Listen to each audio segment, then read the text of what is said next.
सूद पण माहित आहे आणि अस्पृश्यही माहित आहे. अस्पृश्यांच्या लढाईचं केवळ काम जर करत होते तर मग त्यांनी असं का म्हटलंय, रविदास एक ही नूर सो जिमी उपजो संसार, ऊच नीच किस विध भये ब्राह्मण सूद चमार. रविदास अस्पृश्यांमध्ये आणि शूद्रांमध्ये एकदम स्पष्ट भेद करतात. अस्पृश्य शूद्र नाही आणि शूद्र अस्पृश्य नाही. चमार जर हा स्वतंत्र शब्द लिहायचा होता तर मग शूद्र लिहिलं नसतं, मग शूद्र लिहायचं होतं तर चमार लिहिलं नसतं. त्यांना माहित आहे वर्णव्यवस्थेमध्ये चर्मकार नाहीत, महार नाही, मातंग नाही, हे वर्णव्यवस्थेच्या बाहेरचे लोक आहेत आणि त्यांचे सर्व दोहे मेजॉरिटीने जर पाहिले तर ते शूद्रांच्या उत्थानासाठी लिहितात. ते शूद्रांच्या उत्थानासाठी काय लिहितात, रविदास जातिमच पूजिये का जात अरुपात, अरु म्हणजे और, रविदास जातिमत पूजिये का जात अरुपात, ब्राह्मण खत्री वैश्य सूद सबही एक ही जात. काय म्हणतात ते, ब्राह्मण क्षत्रिय वैश्य आणि शूद्र, ब्राह्मण क्षत्रिय वैश्य आणि शूद्र कुणाचं नाव घेत आहेत, शूद्राचं. प्रचार कुणामध्ये चालू आहे, प्रबोधन कुणाचं सुरू आहे, शूद्रांचं. आम्हाला वाटतं की रविदासांनी फक्त चर्मकारांसाठी काम केलंय, असं नाहीये. चर्मकारांसाठी रविदासांनी कमी काम केलंय, ओबीसींसाठी काम केलंय. याचा अर्थ असा आहे की आम्हाला आमच्या जातीच्या बाहेर जाऊन आम्ही आमच्या माणसांना, आमच्या लोकांना ओळखलं पाहिजे. कारण महापुरुषांनी जाती तोडण्याचं काम केलं आणि जाती तोडून एक संघ बहुजन समाज बनवण्याचं काम केला. आता आमच्या लोकांनी उलट काम सुरू केलेलं आहे. चर्मकार समाज, महार समाज, मातंग समाज, हे समाज नाही जात आहे. आम्ही समाज म्हणतो, चर्मकार समाज म्हणतो. समाज जातींना मिळून समाज होतो. जात स्वतःमध्ये काही समाज नसते. जात ही जात समाज तोडण्याचं काम करते आणि समाज हा जाती जोडण्याचं काम करतो. एवढा जरी फरक आम्हाला समजला तरी महत्वाचा आहे. साथियो, रविदासजी महाराजांच्या शेवटच्या दिवसांमध्ये एक दोहा आहे. कारण आम्हाला शोधावं लागेल की आमच्या महापुरुषांचं कनेक्शन कुठे आहे.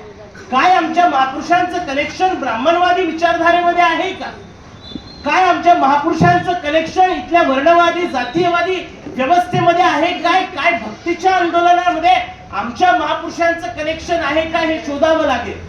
हे जेव्हा मी अभ्यास करत होतो तेव्हा मला कळलं की हे कनेक्शन संत रविदासांचं, केवळ संत रविदासांचं नाही तर सर्व भक्ती मुवमेंटचं जे आंदोलन आहे संतांचं, हे सर्व आमच्या तथागत भगवान बुद्धाच्या चरणी नतमस्तक होत आहे. एक महत्वाचा दोहा रविदासजी महाराज आपल्या वयाच्या शेवटच्या उतार वयात होते. त्यांचं साथियो, तुम्हाला माहित नसेल, 1902 मध्ये इंद्रचंद सिंग नावाच्या एका व्यक्तीनं, मला एक 10 मिनिटं द्या, मी माझं वक्तव्य संपवायला घेतो 10 मिनिटांमध्ये, कारण मुद्दा क्लिअर होऊ दे. कारण त्यांनी असं सांगितलं की इंद्रजित सिंह या व्यक्तीने सांगितलं, शेवटच्या दिवसामध्ये संत रविदासजी महाराज असताना एक दोहा लिहिलेला आहे आणि तो दोहा फार महत्वाचा आहे. तो दोहा असा आहे, बेगमपुरा शहर को नाव, दुख अंदेश नहीं तिनी ठाऊ, अब हम खूब वतन घर पाया, ऊंचा खेर सदा मन भाया. हे आमच्या लोकांना कळत नाही. बेगमपुरा शहर को, नाव म्हणजे जन्म घेणे, बेगमपुरा, बेगम म्हणजे बेगम हा शब्द 2 शब्दांनी बनलेला आहे. बे म्हणजे नाही, गम म्हणजे दुःख. आता उर्दू मध्ये बेगम बायकोला पण म्हणतात. आता ते बायको हे नाव एवढं सुंदर दिलेलं आहे, बेगम म्हणजे दुःख न देणारी स्त्री, दुःख न देणारी वस्तू किंवा महिला. पण आमच्या लोकांनी रोज तिला मारायला सुरुवात केली. ते दुःख देणार, ते आणलंय तिच्यासाठी की तुमचं दुःख नष्ट व्हावं. उर्दू मध्ये खूप चांगला शब्द आहे. तर संत रविदासजी म्हणतात की बेगमपुरा शहर को नाव, आता माझा बेगमपुरा, जिथे गम नाही, कोणतं दुःख नाही, अशा ठिकाणी आता माझा जन्म झालेला आहे. कारण हा दोहा मरणाच्या काही दिवसा अगोदर लिहिलेला आहे. दुःख अंदेश तिन्ही नाही ठाऊ, मला आता कोणत्याही पद्धतीचं दुःख राहिलेलं नाही. अब हम खूप वतन घर पाया, मी आता एवढं सुंदर देश आणि घर मिळवलेलं आहे. ऊचा खेर सदा मन भाया, आता मला केवळ आनंद आणि आनंदच दिसतोय. काय शेवटच्या दिवसामध्ये रविदासांकडे संपत्ती होती? नाही. काय रविदासांकडे धनसंपत्ती होती, घर बंगले होते? अजिबात नाही. रविदासजी महाराज ज्या आनंदाचा उल्लेख या ठिकाणी करत आहेत बेगमपुरा, ते दुःख मुक्तीचं कोणतं जर घर असेल ते तथागतांनी सांगितलेला मार्ग निब्बाण आहे. हे निर्वाण, या निर्वाणाला 16व्या शतकामध्ये संत रविदासांनी बेगमपुरा म्हटलेला आहे. एक शेवटचा दोहा महत्वपूर्ण आहे आणि तो दोहा असा आहे की त्या दोह्यामध्ये संत रविदास स्पष्टपणे एक गोष्ट सांगू इच्छितात. ती गोष्ट अशी आहे की अजामिल गज गणिका तारी, अजामिल गज गणिका तारी, काटे कुंजर पाश, ऐसे गुरुमती मुक्त करे तो क्यों न तरे रैदास. अजामिल गज गणिका तारी, अजामिल म्हणजे अंगुलीमाल, गज म्हणजे हत्ती, गणिका म्हणजे अम्रपाली. जी अम्रपाली गणिका होती, नगरवधू होती, त्या नगरवधू सारख्या स्त्रीला तथागतांनी आपलं शिष्य बनवलं. जो गज दारू पिऊन मदमस्त झाला होता, बुद्धाच्या करुणेनं बुद्धानं त्याला शांत केलं. अंगुलीमाल जो अजामिल आहे, त्या अंगुलीमाल दरोडेखोराला तथागत बुद्धानं शांत करून आपला शिष्य बनवलं. अशा जर तथागताने जर या लोकांना तारलं असेल, अजामिल गज गणिका तारी, कुंजर काटे कुंजर पाश, अशा पद्धतीचे सर्व पाश बंधनं ज्यानं तोडलेले आहेत, त्या बंधनांपासून जो मुक्त आहे, अशा महामानवाला जर मी शरण गेलो तर माझं कल्याण होईल, असं गुरुदेव रविदास जर म्हणत आहेत, तर मग हे कुणाबरोबर कनेक्शन आहे हे आम्हाला समजलं पाहिजे.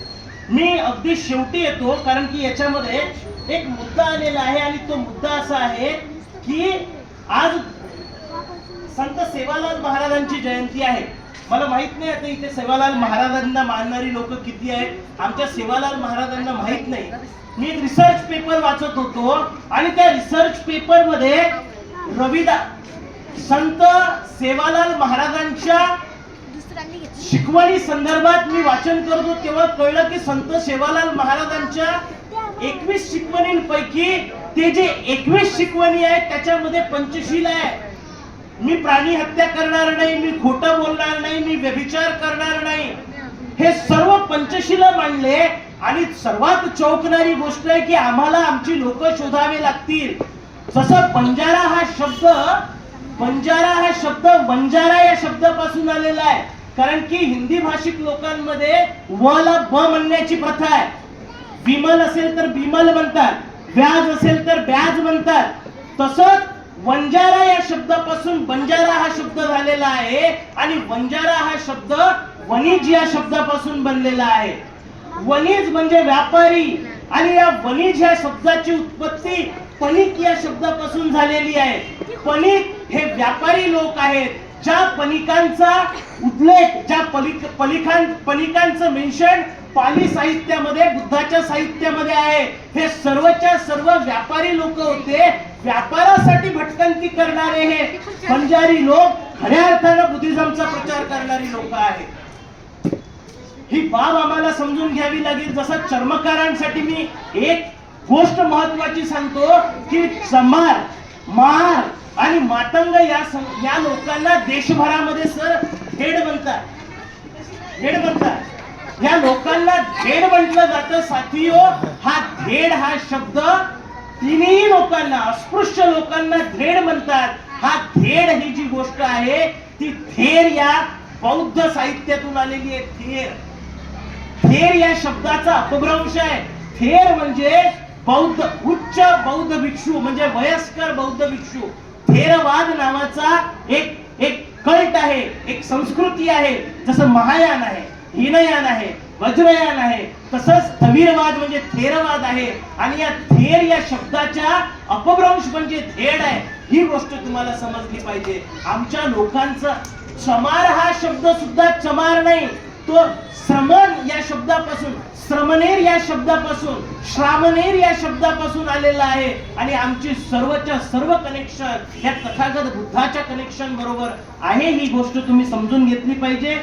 मी फार वेळ घेतला, सविस्तर बोललो. मी या ठिकाणी थांबतो. धन्यवाद.